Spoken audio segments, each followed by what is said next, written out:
Hello, everyone. Welcome to this session.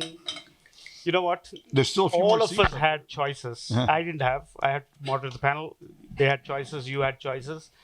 I'm so thankful and grateful that you decided to take this option of being a part of this wonderful conversation. We'll make it very worthwhile. I have two of my most favorite people on the stage. So I'm pretty sure that I don't need these cue cards. I'll probably go off the script once I introduce them. Uh, Thank you so much for doing this. Secretary Gina Raimondo, the 40th US Secretary of Commerce, former governor of Rhode Island, a passionate leader on economic growth, education, and jobs, former venture capitalist. She graduated from Harvard, did a PhD from Oxford, and went to the Yale Business School for another graduation. Everything I want to talk about is potential and skills, not degrees. But That's funny, Ravi. if I said, one of my favorite policymakers, I worked in the state of Rhode Island, and what an amazing leader in public policy making. Tom Friedman, my favorite writer, futurist, three-time Pulitzer Prize winner, weekly columnist at the New York Times. He can connect the dots like nobody else in the world across a spectrum of things. Sometimes I kind of almost think it's obvious, but he just makes it look so connected. The world is something around us is happening, and he kind of weaves that into something else which is happening elsewhere. Writes on global trade, Middle East, foreign affairs, globalization, education, climate crisis, amongst many other things. Written a number of blockbuster books. My favorite one is The World is Flat. And he's writing one now. And I asked him, when is that getting published? He said, there's no date. As it evolves, it evolves. So thank you both for making this wonderful panel. And we'll have a very interesting conversation. I actually know quite a few of you in the audience. So I'm very grateful that all of you have made it. All of you are human capital all of you are human capital enthusiasts. So I'm very, very hopeful that we'll have an interactive conversation. I can push a few questions out if we get time. And let me set the context. Why is this so important? Reset in workplaces, workforce, and work is a very important time. And there are a number of things which are coming as a confluence to start with. All over the world, the number of jobs is significantly higher than the number of people available in each economy. We're all talking about if there is an impending recession. In fact, many in my meetings today asked me that question, whether there is an impending recession. Machines and humans are going to work together. WEF in 2019, I remember, was talking about how AI is going to take away jobs of the past, create jobs of the future, with reskilling templates around it. The reality is the very few number of humans versus the number of machines versus the number of jobs we have. So we can easily fix it if we can get the reskilling templates on. Decentralization of work, decentralization of our lives. Work is moving away from rich urban settings. I actually believe that in spite of the recession on our way, or possibly an economic slowdown on our way, we will still have a heated labor market. That's at least my view. And that's because all of these are coming together. All enterprises across the world are actually becoming software enterprises. They're all becoming software industries. Software is the new alchemy for every business. So we are looking at jobs of the future and looking at people who have skills of the past. So if we can fix that, I think we're going to see a phenomenal opportunity for equity, prosperity for the world. So I'm going to tee up my first question to the Secretary. Madam Secretary, we had an era of globalization, and supply chains were flowing seamlessly, capital was flowing seamlessly, human capital was flowing seamlessly, goods were flowing seamlessly. Now we had COVID, which kind of regionalized supply chains, and then the war in some ways has created a geopolitical risk. Do you see a level of deglobalization, if I may? I know Tom has a different take on it, but I'll come to him in a bit. I hope not. Is this on? Can you hear me? Yeah. So certainly there has been a lot of talk here at this event about what you just asked. And you do see it, obviously, populism, nationalism, data localization requirements in countries all over the world. In America, the politics are trending against free trade agreements. So this certainly, you see this. But I would say, as long as all countries play by the rules, same labor standards, environmental standards, don't cheat, trade is a good thing, and globalization is a good thing. Now, it's also true that at the same time, at least in America and in some other countries, a byproduct of the form of globalization that we have had is that our industrial base in the United States has atrophied to a level that is untenable. So we've lost about 25% of our small and medium-sized manufacturers in America in the last 25 years.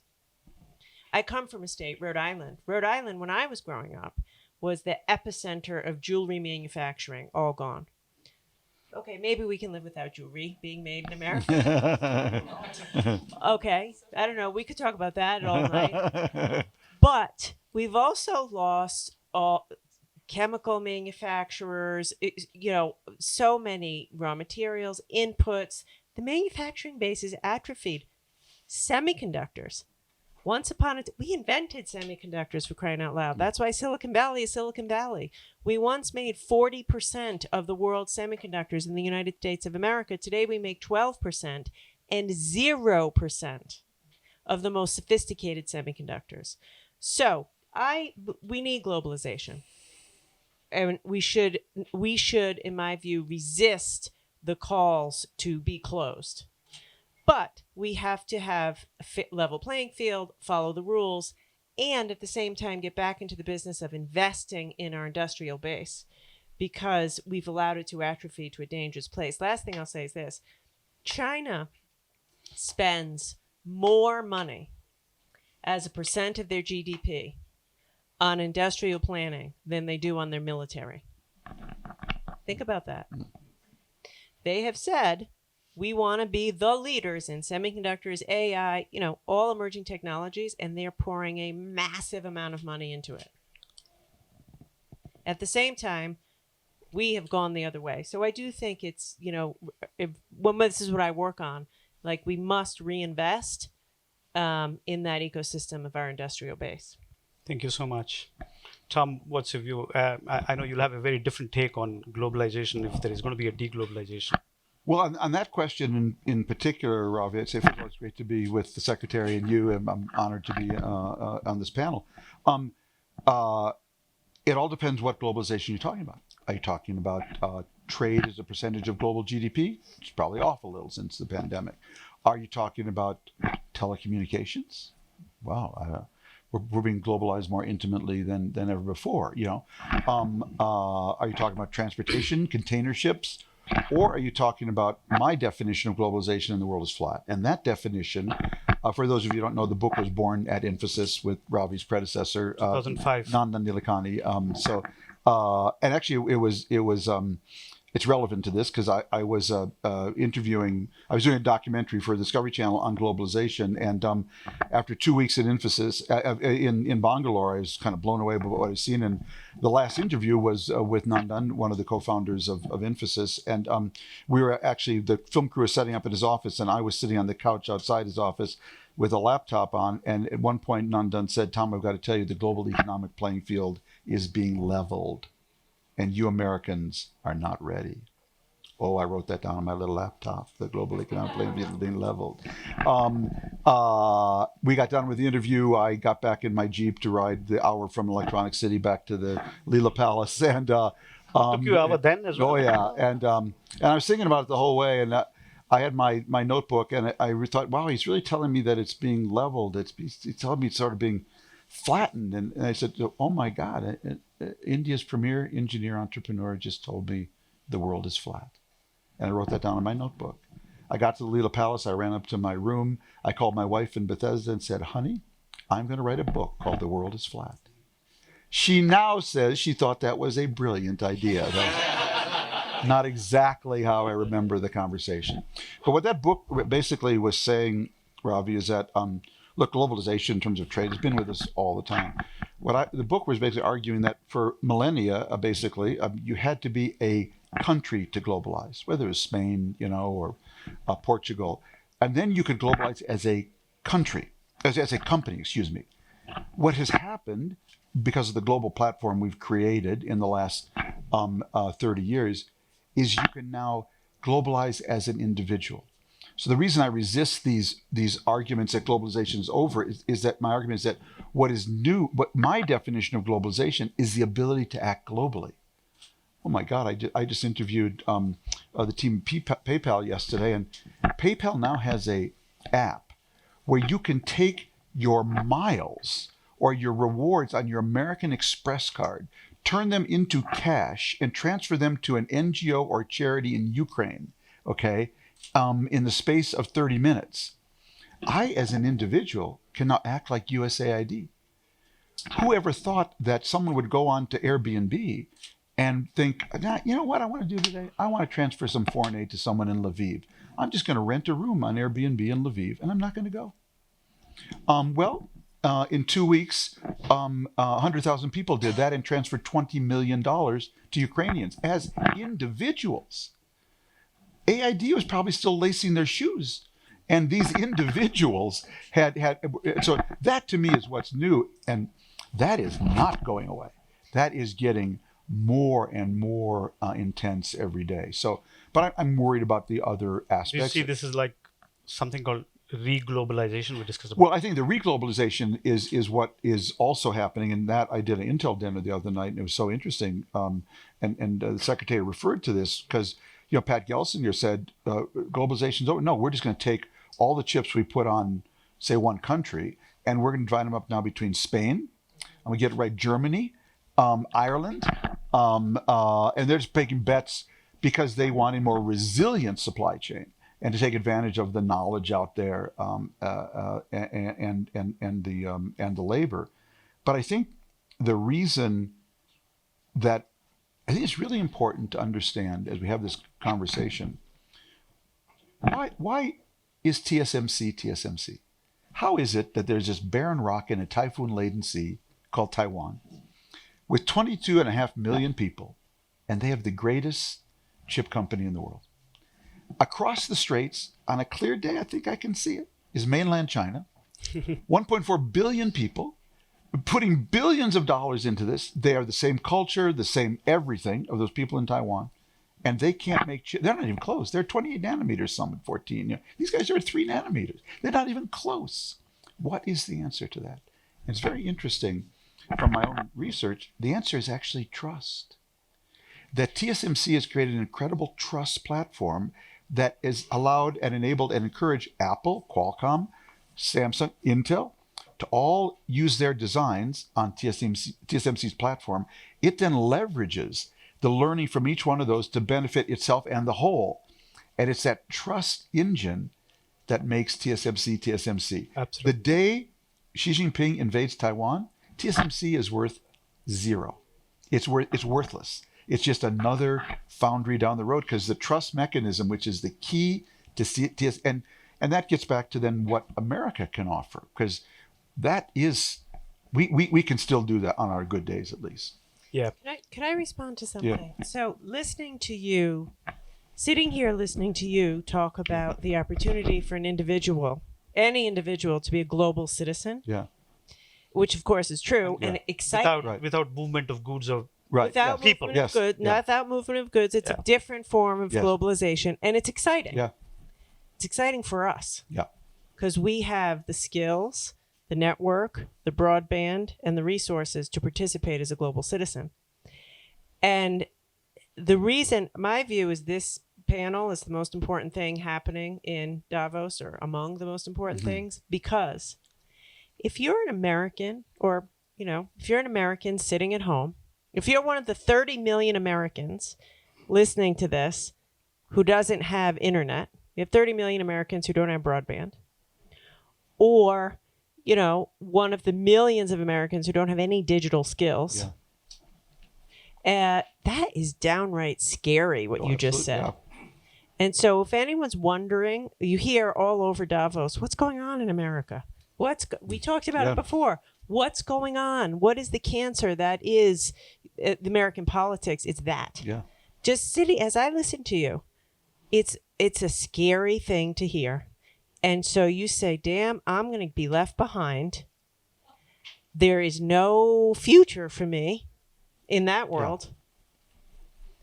And that fuels the anger and divisiveness in our politics, which is really hurting our democracy. I mean, it's absolutely right. And I'd say, one of the reasons one of the most productive things I did this year was introduce Ravi to the mayor of Duluth, and to get a program going there. But another thing, though, is how we talk about these things. If you really want to get me crazy, it's right. Yeah, it's right. Because I can. How does that manifest? That's right. And did I actually say that? I just have to ask one question, and then I'm done. That's right, exactly. But it's I'm referred to as a techno optimist. The prophet of globalization. And I just say, in my business, if you're at all optimistic about anything, you become immediately a techno utopian. That's what I am. Well, I must admit, my heart goes a little pitter-patter when I see 800 million people grow out of poverty faster than any time in the history of the planet. That does make me, optimistic. But it's just in my business, if you're a pessimist, no problem. Who can, that? But if you actually go out there and say, this globalization thing could actually work for you, for all the reasons you say, if we can create the context for you, this can really work for you. But if you come out instead and say someone's stealing your job and you're an optimist, Friedman, and you're the reason all the jobs left Ohio, it's the way we talk about things. It just really can be really depressing for people because the opportunity is there. But there is one common denominator. More is on you as an individual. That more. I can't just show up at the. I can't show up at the factory in Rhode Island anymore. With my average skills and work an average, 38 hours and have an average house with an average yard, which is an average number of kids. More is on you, and that we can't change. Which is scary. Yes, it is absolutely in so many ways. Yeah, Many ways it's scary. By the way, to this other point. Ravi, don't interrupt us, would you please? Go ahead. I'm learning, so I'm not interrupting. So you mentioned Ohio and a few other things. We do have to realize, people like where they live and they're not going to move. Yeah. Okay? It's home. Yeah. So we got to figure out how to employ people where they are. And that's what is happening now. It is. So this is the thing that we're going to talk about. Yeah, in some ways, there is decentralization of lives and work. In fact, the Airbnb CEO gave this interesting stat. He said, who did that? Airbnb CEO, Brian Chesky. Actually, he's from Rhode Island. Well, he studied at RISD. He studied at RISD. And co-founder. Yeah. And they started there and then they went to the Silicon Valley. So he spoke about how 15% of Airbnb bookings are for work and for more than a month. And more than 6 months people are booking. More than 3 months, 500,000 bookings are there on Airbnb because people are just moving from their home to another home away from their office. Work is going to get decentralized. Our lives are going to get decentralized. It's a good thing if we can reset it, because more access to human capital is going to certainly happen. The global labor force participation is only 60%. Only 60% of the people who are eligible for work only go to work. And that's because some of them are actually can't do 8 hours a day. Some of them living in rural America or rural parts of the world. Some of them don't have access to rich urban settings. This is not unemployment. Unemployment is people who want a job and don't have a job. This is about people who are eligible for a job who don't want to do a job. So I think decentralization of lives and work is going to be real, and if we can reset it well, we will actually be in a much better state in terms of workforce participation. I'm going to switch gear, ask you a different kind of a question. Governments are wired for the first 25 years of people's lives and the last 25 years of people's lives. All the network governments build are there. The change is happening in the middle, in the digital age, and governments don't have the infrastructure or the mindset to deal with the middle and the significant transformation happening in the middle. So how do you see governments responding to this change of reskilling and the huge opportunity for equity and prosperity when you have to make the change in the middle while your infrastructure is for the ends of the value chain? Yeah. So, what's that famous quote? Government is there for people at the dawn of life, the end of life, and in the margins of life. And I think that was Hubert Humphrey. Huh?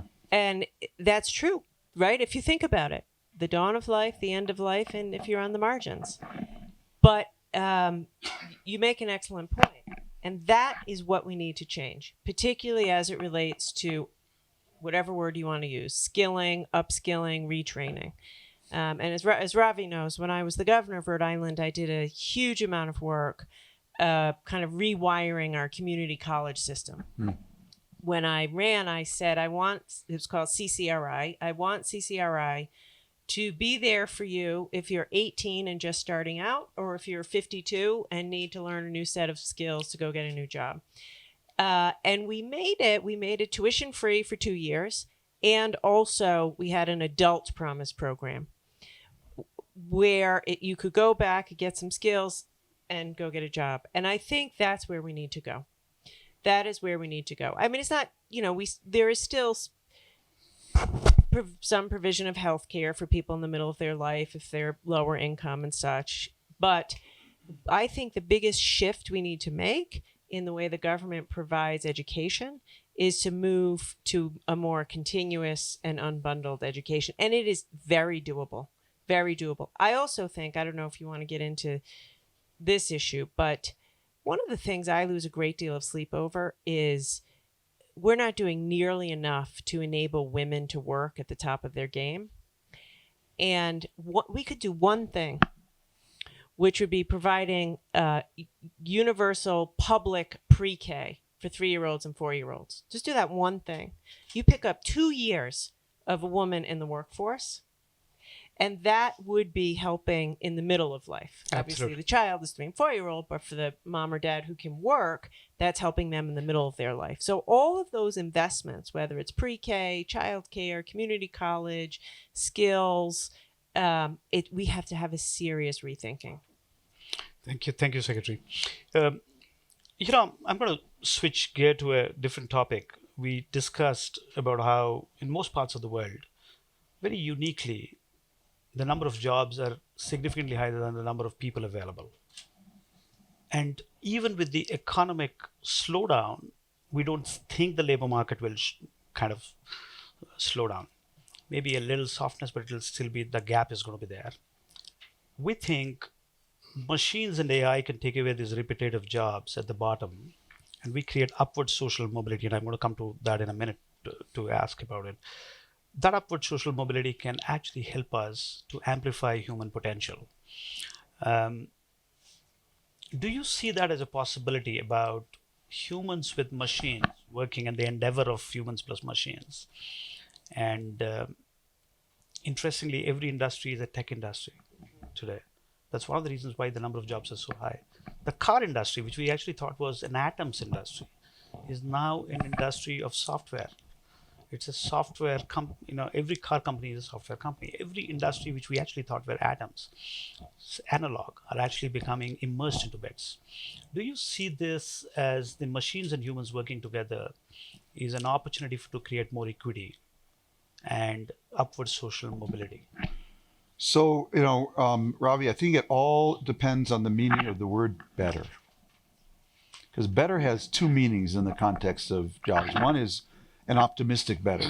The AI becomes a tool to support and amplify my human endeavor, whatever it is. The other is that the machine is just better than a human. If you talk about to people in the mobility business right now, the cars that they're designing are safer. You will be much safer in an autonomous car designed by Mobileye or Waymo than you would be in a taxi. And for community learning as well. That's it, because it benefits from the community learning. So that's a different kind of better. Beware. And I just had a long talk with James Benyika from McKinsey, who's left and joined Google, and we were talking about this. I think there's stuff going on in AI right now that's scary. That we're, these large learning, modules that they're developing, these machines can really be substituted. They can be better as a sports writer, as a columnist, as an accountant, as a lawyer, and therefore they will make the exceptional radiologist really exceptional, but they will actually supplant the average one. Do they supplant politicians? Well, this could be a solution to so many of our problems. We may have to go there. I don't want you supplanted, but there are a few I could think of. We won't name names. And so, Ravi, I'm not quite as optimistic as I was a few years ago about that, trend that AI enabled systems will always be additive to labor, that make the average better, the best, exceptional.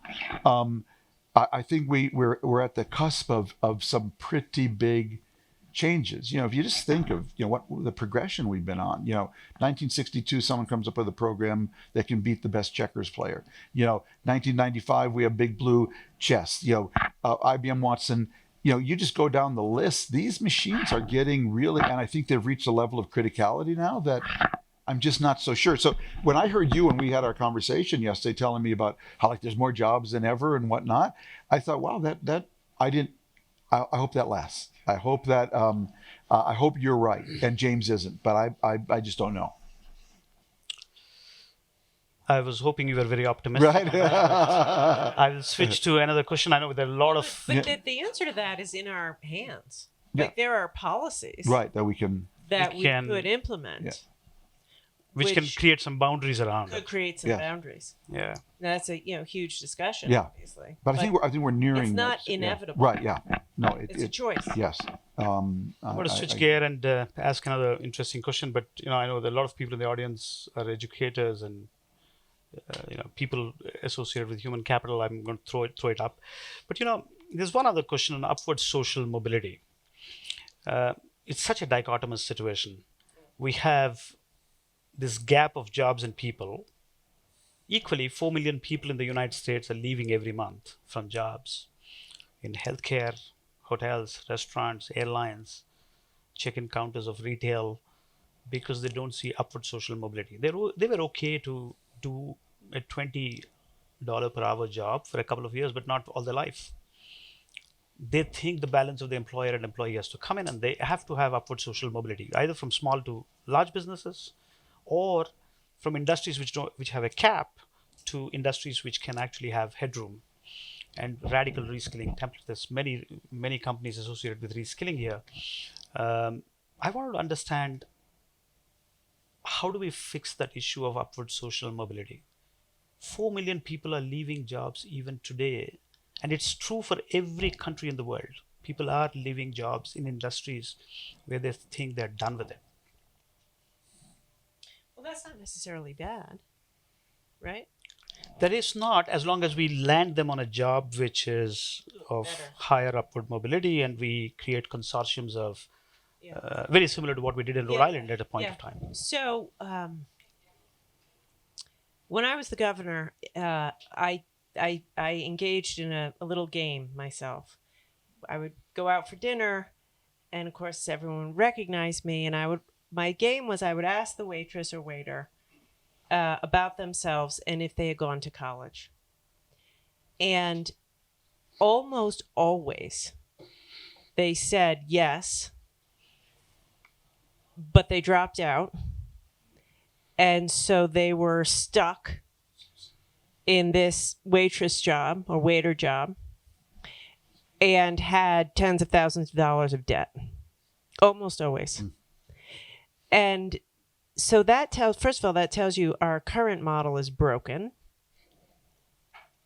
Because by and large, you talk to these people, smart, engaging, talented, articulate, absolutely could be doing something, in a higher paying Education job. is no longer the bridge for them in some ways because it's very expensive. It's very expensive. So they drop out, they have loans, and they say stuck waitressing. By the way, it could be a good job. I'm not disparaging it, but I talk to so many. So now, and I also often think about, put yourself in the shoes of I'm 51, a 51-year-old woman who worked at a retail her whole life, doesn't have a college degree, only knows retail, and is either put out of work because of COVID or the general decline of brick and mortar, or is scared. That is such a scary place to be. Both of those scenarios are very scary places to be. So we got to be there. We have, my view is we need a fundamental, complete transformation of how we provide skill training at least in the United States, the model with which I am most familiar. Because if we don't provide social mobility, which comes through skills and a pathway to a job for those two people in my examples and so many other kinds of examples, honestly, I think that's the biggest problem, right? One of the biggest problems in America, because that leads to despair, leads to they can't see themselves enjoying social mobility. They can't see themselves having any opportunity. And it's that hopelessness which is the greatest problem that we have. And I think, but in this, let me say this. We're at Davos. There are hundreds of global CEOs here. Business is the key to making the change. Because businesses, by and large, do not hire people who don't check the boxes of 4-year degree, check the traditional boxes. In fact, 70% of the jobs advertised both in businesses and in government want a degree, though they don't need a degree. There's so many studies that show this is one of the areas where I believe actually the public sector is moving faster than the private sector. Yeah. They started much earlier on this journey. The public sector is slowly getting its act together, having more career and technical education in high schools, better starting to retool our community college, starting to provide mid-career training, all the stuff we did together around digital upskilling in Rhode Island. It is still so hard to get a job. All the big companies use the same search software. What's it called? The software that scans the resumes. We have quite a few of them. No, but there's a category. There's a so, what is it? OCR. Which stands for. No, but anyway, the point is, it is brutally hard to get a job if you don't check those boxes, and business has to change. And speaking the truth of it, it's not enough for the CEO. It has to go all the way down, deep into the HR operation. And it is hard to change. And until that changes, what good is it to have the credentials that actually qualifies you for the job if the business won't hire you? So my view is this is a massive public-private partnership. Absolutely. And business really has to change the way they hire, not just talk about it at Davos, but at scale, be willing to hire people that don't have the cookie cutter resume. Completely. In fact, we have quite a few who are associated with the space. Frida runs a company which which uses AI software to hire on potential, not on skills and degrees. And we use Frida's company for hiring people on potential and not on skills and degrees. Jeff is the CEO of Coursera. In fact, I was about to ask Tom a question. Why isn't there the edutech companies coming so mainstream and breaking the university system so that we could actually make this much more pervasive? Life of skills is short. Education and work is getting intertwined because of the life of skills being short. you have this unique opportunity to break to what Secretary has said, which is don't hire on degrees, hire on potential, because anyway the skills are going to disappear. You're going to keep reskilling again and again, and work and education have to be intertwined. You know, the template where the first 25 years we went to school, the next 50 years we went to work, and then we draw the resources from there. That is gone. That's the industrial revolution template. You have to intertwine work and education. Why isn't edutech companies displacing universities? Universities really are mainstream. Or why aren't universities changing? Well, I have a rule of life where is that wherever there's oil, there's trouble. Okay, that's just a fundamental rule of life of mine. Because oil gives you an exogenous resource that you just dig in the ground that you don't have to adapt. So it's just as a general rule, whether it's countries, of course, universities have oil. They're called endowments. And so that allows them to be very slow to change, frankly, when you have to fall back on that. I would say, Ravi, what I've seen is that we do need a new, in the old days, when you applied for a job, they said, well, here's our healthcare package. Maybe here's our retirement package or savings package. But I think in the future, and I've learned this as much from you as anyone else, you have to also say, and here's our ladder. Every job has to come with a ladder. That here's you stay in this job for 6 months, whatever it is. Here's our ladder up to social mobility. And I often use Infosys as an example, and IBM, the ones I'm most familiar with, because I say you read about those parents who hired that guy to bribe to get their kids into USC, and I always wanted to call those parents and say, come over, if you're going to bribe to get your kid into a school, can I suggest you bribe to get them into Infosys in-house university, okay, and not IBM or not USC? Because if I showed you Infosys, not IBM is fine as well. No. I'm not so sure I'm just going to. That's right, exactly. I know Mark is around, so sorry about That's that. right, absolutely, yeah. And because I learned all this. We'll still buy the IBM software. No, not at all. I learned all this from IBM. So, because if I showed you IBM's in-house university or Infosys in-house university, both of which are based on just-in-time learning, not just in case learning, which is a totally different model, you'd say, who do I bribe to get my kid into IBM or Infosys? And so it seems to me this new model is a borning, but what I've learned from you, Ravi, is that I think there's just a real desire for a ladder now, because I can't afford the student loans Secretary referred to. I want to know, with this job, whether it's at McDonald's, Amazon, Infosys, or the New York Times, what is my ladder up?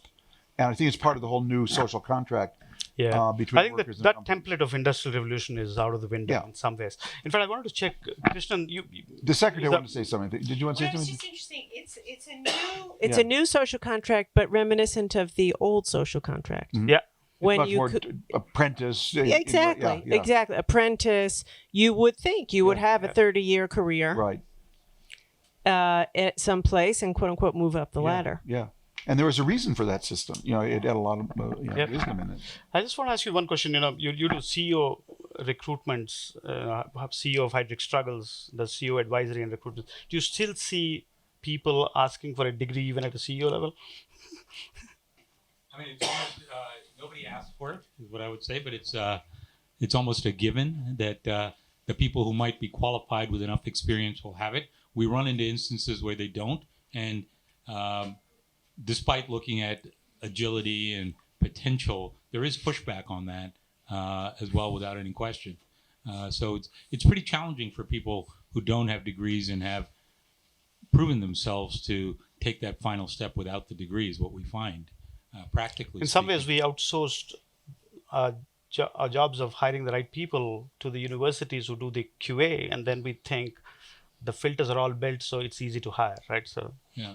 I mean, the only, if I may just add a comment that I think complicates even this conversation even more is, increasingly I think we find people don't want to work in the same way that we're talking about. So therefore, this succession ladder and everything we're talking about, there's so many people who are now saying, we're all trying to get people back to work, right? Sure.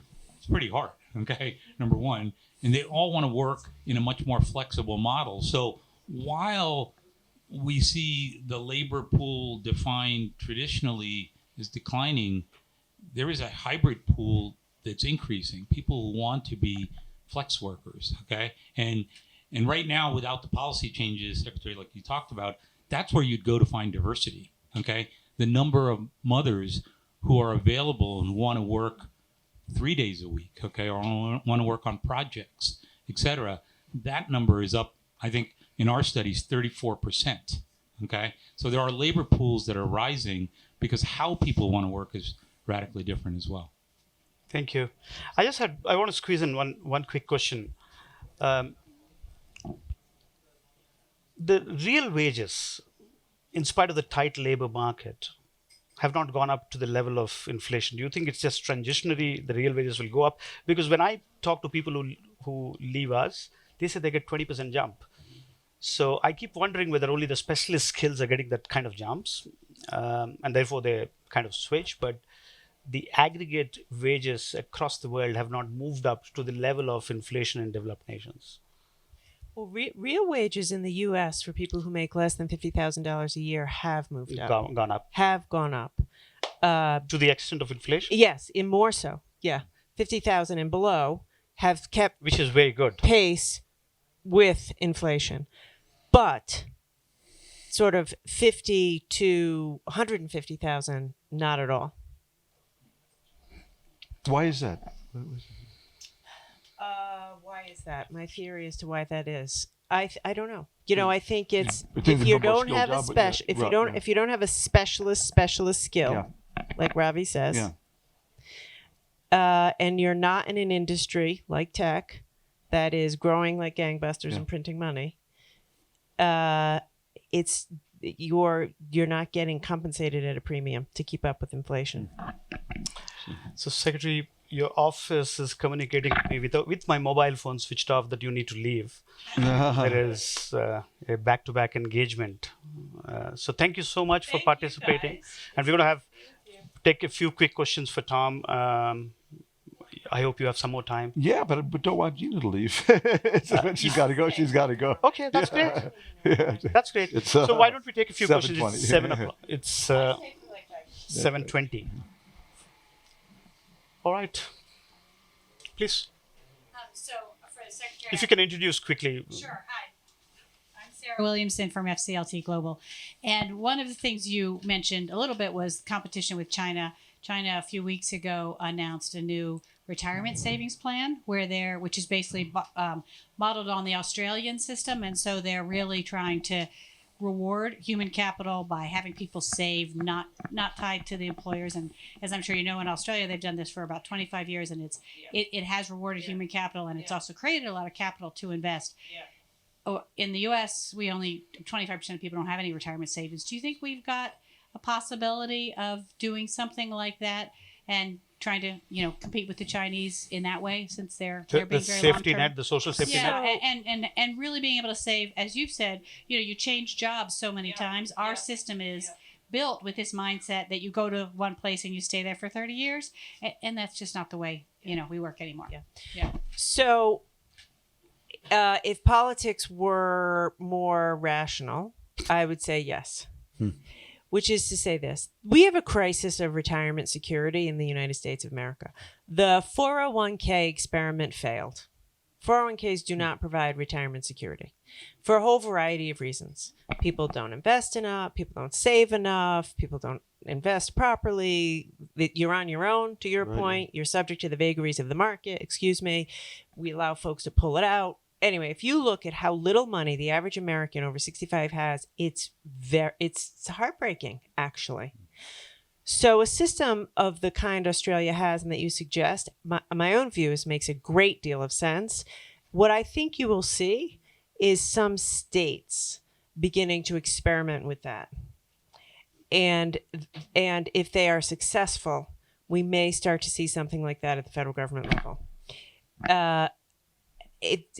As you know, it's hard to get new, creative, big, new programs established in Congress, but I think it makes a huge amount of sense. Sure, there was one question there as well. So She put her hand up. Okay, so that's fine. That's good. Quick question was, Kevin Mills from Coursera. I know you both referenced some of the model you worked on in Coursera is a Rhode great Island. company. Thank you. I was wondering if you could talk more about what you did together in Rhode Island and whether that's a repeatable model for other companies and states. So, we created radical reskilling templates. We hired people with mid-career shifts. We hired on potential. And then we actually built digital apprenticeship programs. We hired from community colleges. We built digital apprenticeship programs. Actually, yesterday I spoke to Jeff. I actually think we have a unique opportunity to pivot edutech companies which are actually looking at individual learners to a B2B model where institutions actually take that accountability along with the individual learners to create that radical reskilling template. So that's the upward social mobility I spoke about. There is a ton of talent available in community colleges. 28% of the US workforce actually goes to community colleges. 50% of the US workforce doesn't have a degree. Those are the ones who are looking for upward social mobility. Those are the ones who are looking for access. We loved what we did in Rhode Island. We had great work ethic, stickiness, because we were the first ones giving them a corporate job. And they actually were, they were more aspirational because they really thought they've got the landing spot to now take up the ladder, as you said. No, it's so true. So a good friend of mine who was a senior executive in a big financial services company in the Boston area explained this to me. It was so smart, I thought. He said the reason they wanted to develop with our community college, with me, like an actuarial training program. They wanted to hire a lot of actuaries. And he said, if you go hire kids who's in the Boston area from Babson or Harvard or Northeastern, these people come to you for 2 years. After the first 3 weeks on the job, they're looking for the next job. Whereas if we train them at CCRI for this actuarial job, which, by the way, is like, $60,000 a year with benefits and a pathway, he said for them it's a destination job. Like the digital backbone jobs and the design jobs that Ravi and I worked on together. I think the secret to our success, apart from Ravi, I mean that, by the way, was we started the whole thing with the business demand. So I had a little rule when I was governor. No one was allowed to start any job training initiatives unless I could meet with the CEO of the company who had made a commitment to do hiring. And when I became Secretary of Commerce, I did something that had never been done in the Commerce Department. I put $500 million into a job training initiative. It's called the Good Jobs Challenge. And initially it was met with resistance. People said, commerce, what are you doing? My own view is, and by the way, I love Marty Walsh, so let me caveat this. My own view is job training money should be split between, a commerce agency and a labor agency, because it doesn't work. And I'm not talking about, everyone says business has to be at the table. No, it has to be the center of the table driving the whole initiative. The reason Ravi's, apart from his, this is all on the ground execution, is it started with the company's vision. We had endless conversations, what their needs were, how fast would they be growing, who would they be willing to hire, over what period of time. And then we went and we, did some of the job training specs. In fact, one of the other things, going back to what Tom earlier said, thank you so much, Secretary, is about digital infrastructure in some of those most parts of the world where broadband is not available. In fact, when we went to Duluth, we thought we were going to do computer, coding programs. People didn't have devices. They had no broadband access. And we had to first fix that before you actually go and ask for even hiring for potential or stuff like that. So, well, I just to add, I so agree with what Secretary said, which is that why do I direct parents to your education platform or IBM's? It's because you're actually touching the edge of the story. So one of the ways I learned as a journalist, that's how I got to Infosys. I come to companies. I'm the foreign affairs columnist for the New York Times. How did I ever end up at Infosys? It's because I learned, one of the ways I learned was to go to companies like Infosys or IBM and say, I really don't care what your quarterly profits are, your next CEO, your stock price, or your revenues. I just want to hang out in your research department. I want to know what's going on at the tip of your spear and your HR department. how you're training your people for the tip you're inventing. Because my feeling was that was coming to a neighborhood near me. And that's how I ended up there. And that was one of the ways I learned. And I discovered there weren't a lot of other foreign affairs columnists doing that. So I had the field to myself. And by the way, these companies, when you come and you're not there to say, I heard, this CEO is going to be supplanted. No, I just want to hang out in your research lab and your HR department. They're so excited to have you that and so that's how I learned. There's one more question. Oh, Yeah. Bye. Maybe you Thanks so want much. to pick the. my question was for Gina, see. so I am going to defer Robbie to can answer it. We can share. if he can talk about government and AI. Try. Take care. Tom, maybe you want to take that.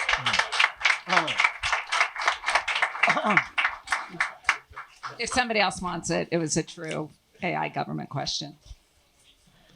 Or Tom, do you want it?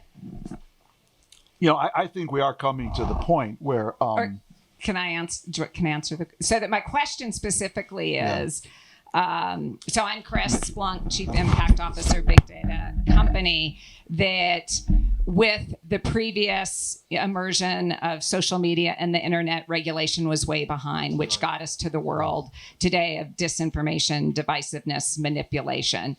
We're at the start of AI that's going to make that look simple. And how do we get regulation in place so we actually have responsible AI? Anybody have an opinion? So, is this on? Can you hear? Yeah. Okay. So, that question fits into a much larger framework about which I think about things, which is that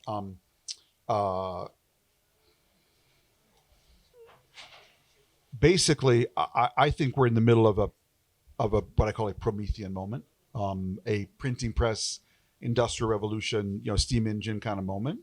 And it's driven by two ecosystems that are going at the same time.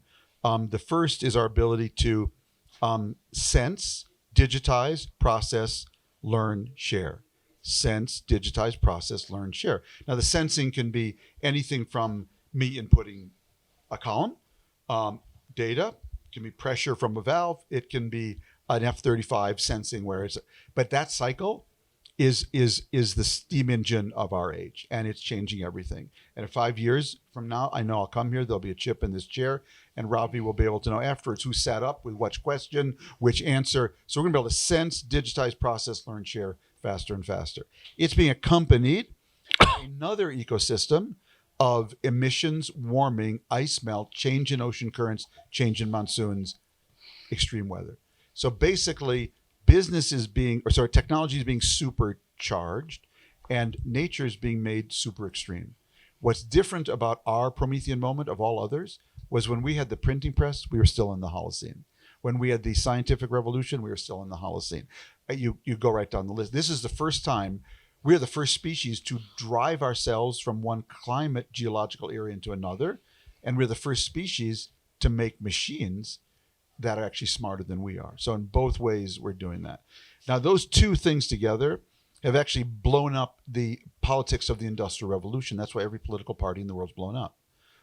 Because the whole left-right politics was based on a very simple set of debates. How high should the walls be?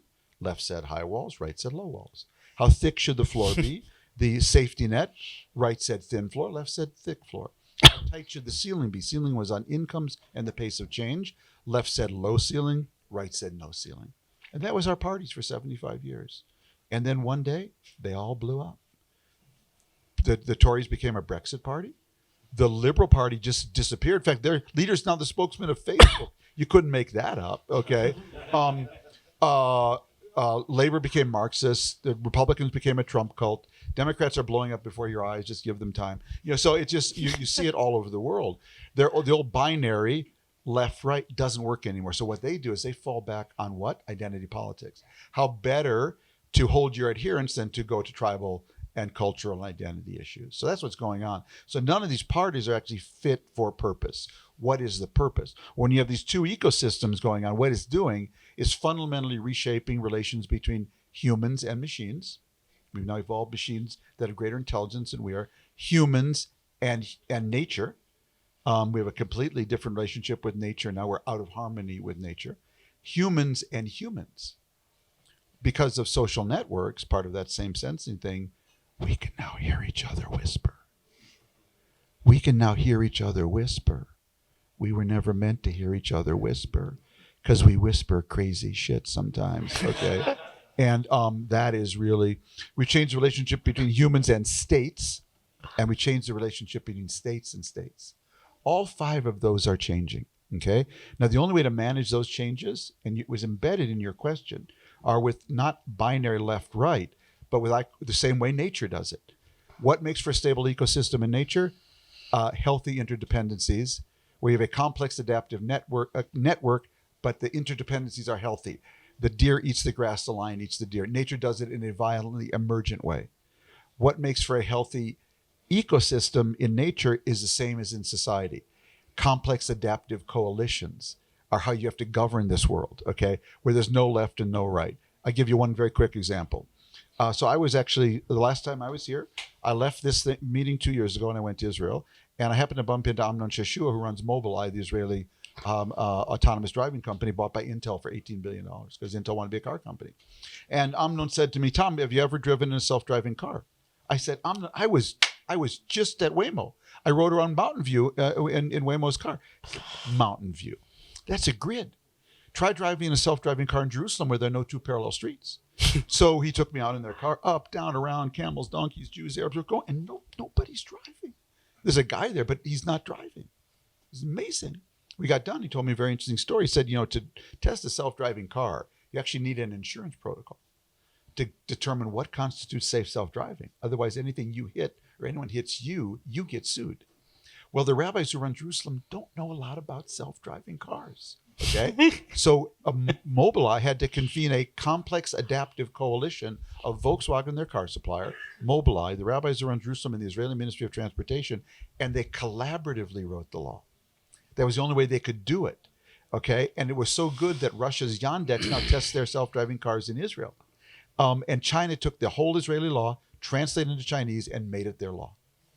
So, is that a left issue or a right? The insurance protocols for self-driving cars, is that a conservative issue or a liberal issue? It's neither. There's no left-right in that. It's a complex adaptive coalition. Well, for all 5 of those things, the only answer is complex adaptive coalitions. And now to just You can rise or fall with it. Exactly. You either, because interdependence is our condition. The only question is, are we going to have healthy interdependencies or unhealthy interdependencies? And so just to ruin your evening, and I can ruin any dinner party, and I do weddings and bar mitzvahs as well, okay, is that... the starter is already gone. Right, exactly. Is that there's no good time to go tribal. This is a uniquely terrible time when the only way to govern anything is through complex adaptive coalitions and healthy interdependencies. And what are we doing, we humanoids? We're going to be becoming more tribal than ever. And because tribalism is the acid to the cement of complex adaptive coalitions. Thank you so much, Tom. On that note, a round of applause for Tom. We've run out of time, but thank you again. Thank you for being a wonderful audience. Thank you, Tom, for your wonderful conversation.